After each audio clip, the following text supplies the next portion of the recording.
జయ కృష్ణ ముకుంద మురారి, జయ కృష్ణ ముకుంద మురారి. హే కృష్ణ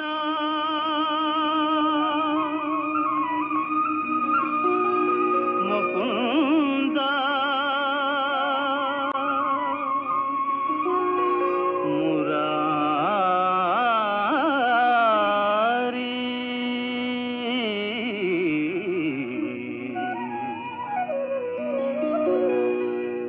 జయ కృష్ణ ముకుంద మురారి, జయ గోవింద బృంద విహారీ, కృష్ణ ముకుంద మురారి.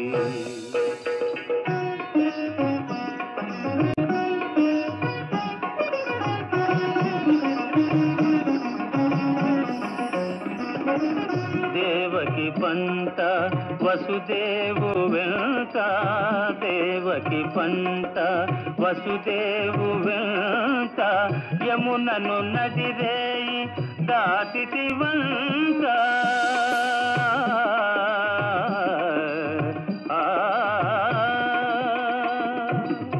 వెలసితి వంట నందుని జింత, వెలసితి వంట నందుని జింత, రేపల్లి ఇల్లాయేనంట. కృష్ణ ముకుంద మురారి, జయ గోవింద బృంద విహారీ, కృష్ణ ముకుంద మురారి.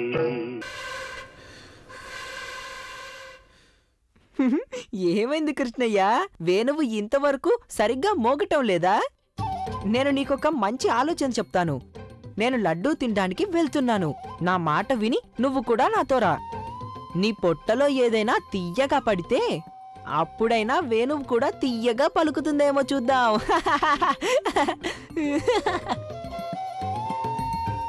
ఏదేమైనా సరే నేను వేణువుని మధురంగా వాయించాల్సిందే, లేదంటే అన్నయ్య నన్ను ఇలాగే వేళాకోళం చేస్తుంటాడు. తల్లి లక్ష్మీదేవి, నువ్వు చూపించిన అనుగ్రహం వల్లనే మా ఇంట్లో రాధ పుట్టడం జరిగింది. అందుకని నేను తనని నా కూతురు కంటే ఎక్కువగా నీ రూపమే అనుకుంటూ వస్తున్నాను. తను ఎప్పుడు ఏం కోరినా అది నీ ఆజ్ఞగా భావించి తనకి ఇస్తూనే వచ్చాను. కానీ ఇప్పుడేమో రాధ కృష్ణుణ్ణి కానుగ్గా ఇవ్వమని అడిగి నాకు అతిపెద్ద సమస్యను సృష్టించేసింది. దాన్ని ఎలా పరిష్కరించాలో నాకేమీ అర్థం కావట్లేదు. మాతా, నేను గనక రాధ కోరిన ఆ కోరికను తీర్చలేకపోతే ఒక తండ్రిగా నేను ఓడిపోవటం మాత్రమే కాకుండా చెప్పాలంటే నీ భక్తుడిగా నీ ఆజ్ఞను ఉల్లంఘించినట్లే అవుతుంది. కాని తల్లి, నాకేం బోధపడట్లేదు. ఒకవేళ చెయ్యాలనుకున్నా నేనేం చేయగలను? అందుకే తల్లి, నా సమస్యను నువ్వొక్కదానివే పరిష్కరించగలవు. రాధ పుట్టినప్పుడు కూడా నువ్వే నాకు మార్గదర్శకత్వం వహించావు. ఆ రోజు నీ దయ వల్లే మా అమ్మాయి రాధ ఎలా కళ్ళు తెరిచి చూసిందో అదేవిధంగా మళ్ళీ నీ భక్తుణ్ణి కరుణించు తల్లి. ఈ భక్తుడికి మార్గదర్శకత్వం చెయ్యి. నా కూతురు రాధ కోరుకున్న కోరికని నెరవేర్చు తల్లి, నెరవేర్చు.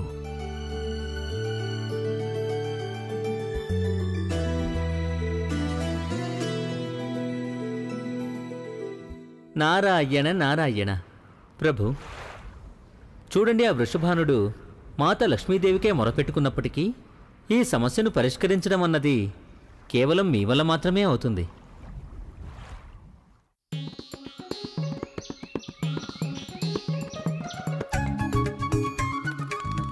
నేను అదే కృష్ణయ్య, నీ స్థానం కూడా అదే, వేణువు కూడా అదే. మరి ఇందులోంచి మధుర సంగీతం రప్పించడం ఎలా?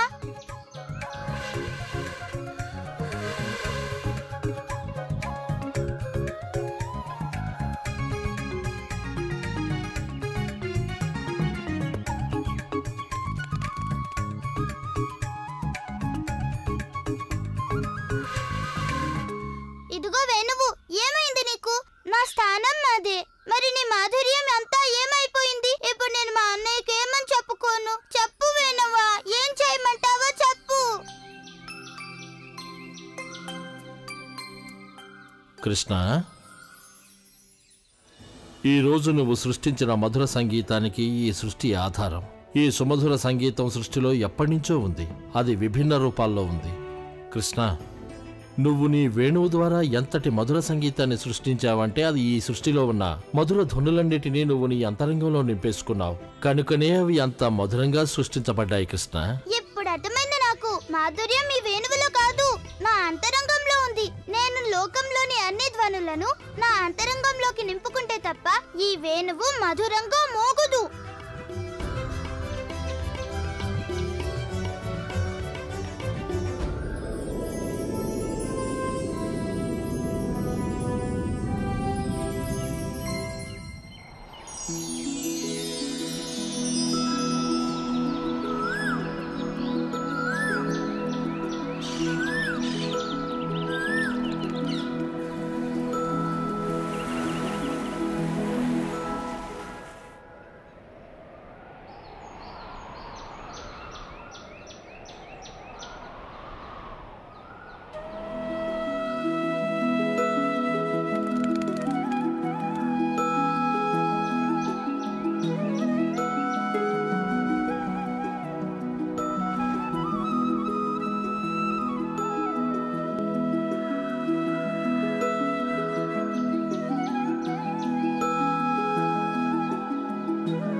ఏమిటి ఈ మధుర సంగీతం? ఇలాంటి మధురమైన సంగీతం నేను ఇంతవరకు విననే లేదే. నేను రాదని కదా. నేను చెప్తుంటానే కానీ ఎవరేం చెప్పినా వినిపించుకోను.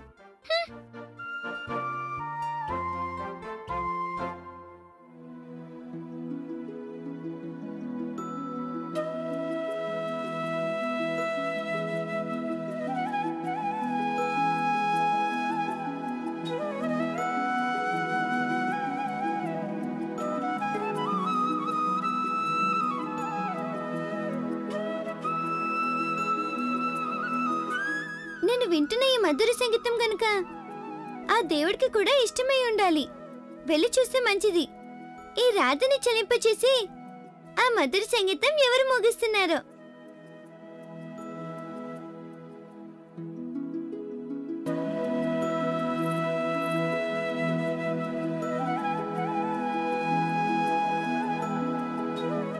నా ఉద్దేశంలో ఈ మధుర సంగీతం నన్ను పిలుస్తున్నట్లుగా ఉంది. కానీ నేనెందుకు పట్టించుకోవాలి? నేను రాధని కదా. మా నాన్నగారికి 1,00,000 ఆవులున్నాయి. వీలేదు, నేను చూడ్డానికి వెళ్ళకూడదు. అయితే ఆ సంగీతం ఎక్కడి నుంచి వస్తుందో ఇక్కడే ఉంటూ నేను తెలుసుకొని తీరాల్సిందే.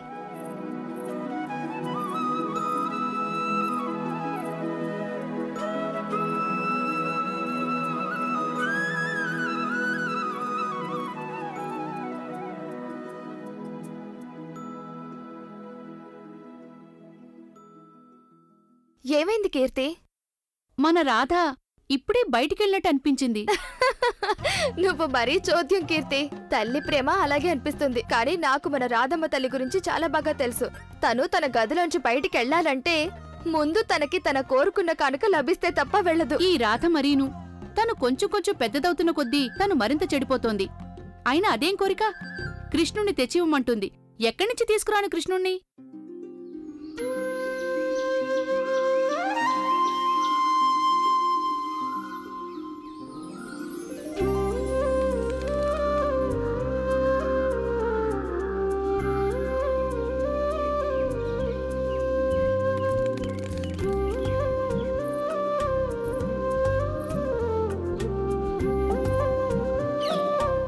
రాధా, అయినా తను గోకులం వైపుగా ఎందుకు వెళ్తున్నట్టు?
గోపాలుడా, నువ్వు అలా ఎందుకు ఆగిపోయావు? చూడు, నీ సంగీతం విని స్వయంగా నేనే ఇంత దూరం వచ్చాను. వాయించు, నీ సంగీతపు స్వరాలన్నీ మోగిస్తుండు. అలాగా? నువ్వు అనేదాన్ని చూస్తే నా వేణువు నాదం మధురంగా ఉందన్నమాట. అవునా గోపిక? అంత తెలిగా కొట్టిపారుస్తున్నవే. నేనేం సామాన్య గోపికని కాదు. మా నాన్నగారికి 1,00,000 ఆవులున్నాయి. అందువల్ల నిశ్చయించవలసింది నేను. నీ సంగీతం మధురంగా ఉందో లేదో నేనే చెప్పాలి. నువ్వు అలా వేణువు మోగిస్తూ ఉండు.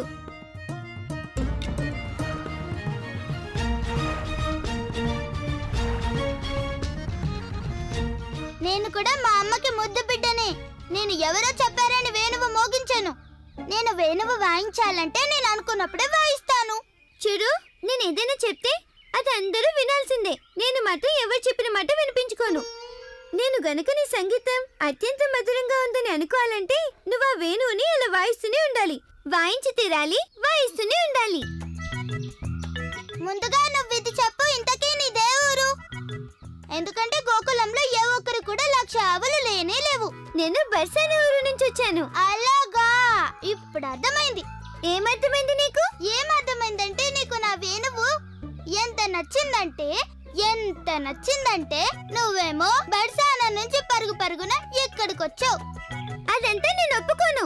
మంచి మానవత్వం కోసం మీ నాన్నగారి ఆవులను ఉపయోగించుకుంటే మీ నాన్నగారి ఆవులేం తగ్గిపోవులే. నేను నా చిన్నప్పుడే గోకులం నుంచి బర్సాన వచ్చినప్పుడే చెప్పాను. నాకు ఇక్కడ సంగీతం రాని వారు కూడా తాము సంగీత విద్వాంసులమని అనుకుంటారంట కదా. అంటే నీకు సంగీతం గురించి ఎంతో బాగా తెలుసా? అది వేరే చెప్పాలా? నేను బర్సాన నుంచి వచ్చాను. మొత్తం మీ వజ్రపురి రాజ్యంలోనే ఏ ఒక్కరూ లేరు నా నాట్యానికి అనుగుణంగా సంగీతం వాయించేవాళ్ళు. ఎవరైనా గాని పోటీలో ఓడిపోక తప్పదు. అహంకారమా? అది ఇంత చిన్న పిల్లకా? పోటీలో గెలవగలిగిన వారే అహంకరిస్తారు తెలుసా. అయినా నిన్ను చూస్తేనే అర్థమవుతుందిలే. నువ్వెప్పుడూ వేణువు అంటున్నావు కదా, అది వాయించడం కూడా నీకు రాదని అర్థమైంది. అలాగా? అదా నువ్వనేది? అయితే నువ్వు నా వేణువు నాదానికి అనుగుణంగా నాట్యం చేసి చూపించు. నాకు కాస్త కాలక్షేపము అవుతుంది, నీ నాట్యం కూడా పదునెక్కుతుంది. నువ్వు నీ వేణువు, దానికి తగ్గట్టు నా నాట్యం. వెళ్ళు బాబు, వెళ్ళి మీ నాన్నగారి గోరు మెప్పుకో. నువ్వు నా నాట్యంతో శృతి కలిపినప్పుడు నీ అసలు రంగు బయటపడుతుంది బాబు, వెళ్ళు. నీ గనక భయంగా ఉంటే నా మీద నువ్వు ఓడిపోయానని ఒప్పుకో. నేనెవరికి చెప్పలే ఈ బర్సానా గోపిక గోకులం బాలుడి ముందు ఓడిపోయిందని. నువ్వు నా చేతుల్లో ఓడిపోదలుచుకున్నట్లయితే అలాగే కాని, నేను నీ వేణునాదానికి అనుగుణంగా నాట్యం చేస్తాను. అయితే ఒక్కటి గుర్తుంచుకో, నువ్వు ఓడిపోయినట్లయితే ఈ రోజు నుంచి నువ్వు ఈ వేణువుని తాకకూడదు. సరే, అంగీకారమేనా? అంగీకారమే. కానీ ఒకవేళ నువ్వు ఓడిపోయినట్టయితే నువ్వు ఇక ఎన్నడూ నృత్యం చేయకూడదు. అందుకు నేను కూడా అంగీకరిస్తున్నాను.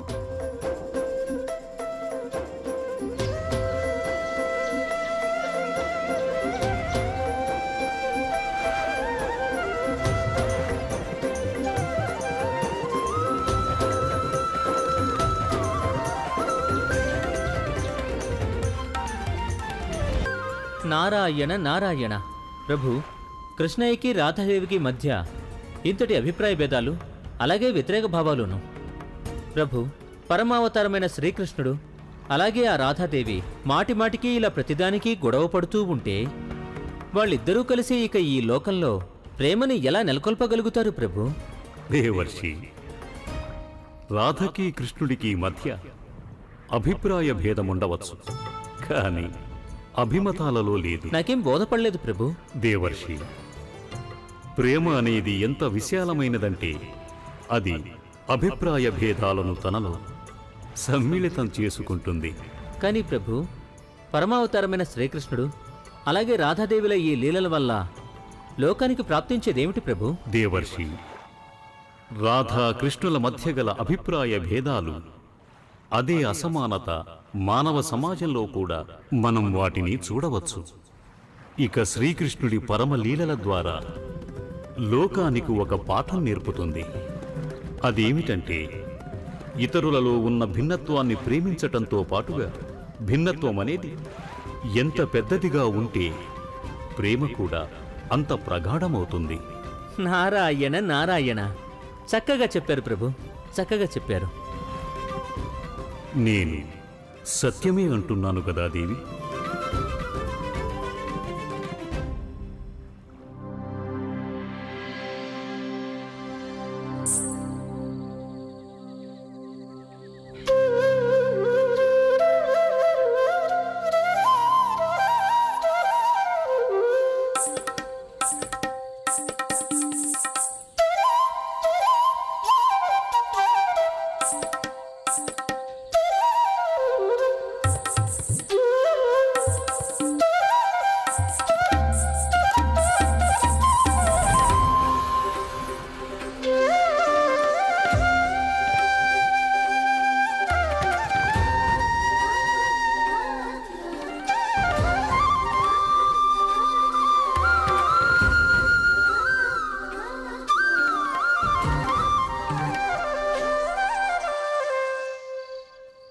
కీర్తి, రాధెక్కడున్నట్టు?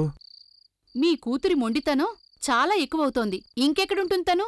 తన గదిలోనే ఉండుంటుంది. కృష్ణుణ్ణి కానుకగా ఎప్పుడు అందుకోవాలని ఎదురు చూస్తూ ఉంటుంది. లేదు కీర్తి, నేనిప్పుడు అక్కడి నుంచే వస్తున్నాను. రాధ తన గదిలో లేదు. లేదా? రాధెప్పుడు నాకు చెప్పకుండా అసలు ఎక్కడికి వెళ్ళదే. నాకు కూడా అదే బెంగగా ఉంది కీర్తి. ఒకవేళ తన పంతం కోసం కానీ. పదండి, ఈ ఊరంతా అన్ని చోట్ల రాధ కోసం వెతుకుదాం. రాధ ఎవరికంట పడినా వెంటనే మనకు తెలియజేయమని చెబుదాం. పదండి.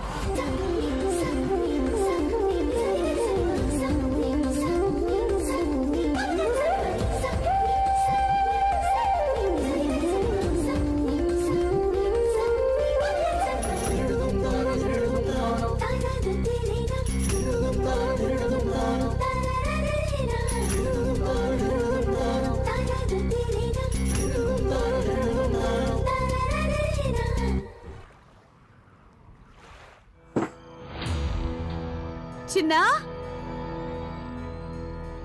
చిన్నా, చిన్నా ఏమైపోయాడు? చిన్నా, చిన్నా ఎక్కడున్నావు నువ్వు?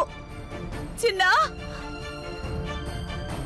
యశోదా, కృష్ణుడు ఏమైపోయాడు? చిన్న ఇంట్లో కనిపించడం లేదండి. అన్ని చోట్ల వెతికాను. చిన్నాకేమన్నా అపాయం కలిగిందో ఏమో. యశోదా, మొత్తం గోకులవాసులందర్నీ అంత పెద్ద ఆపద నుంచి కాపాడినవాడు మన కృష్ణుడే. అలాంటిది నువ్వు తన గురించి బెంగ పెట్టుకుంటున్నావా? అది కాదు రోహిణి అక్క. చిన్న తన వేణువు గురించి ఏదో చెప్పబోయాడు, కానీ నేను వినిపించుకోలేదు. నేను కూడా ఒక తల్లినేనా? యశోదా, నువ్వేం కంగారు పడకు. తను ఇక్కడే ఎక్కడో దగ్గరలోనే ఉండుంటాడు. రండి, అందరం కలిసి కన్నయ్యని వెతుకుదాం.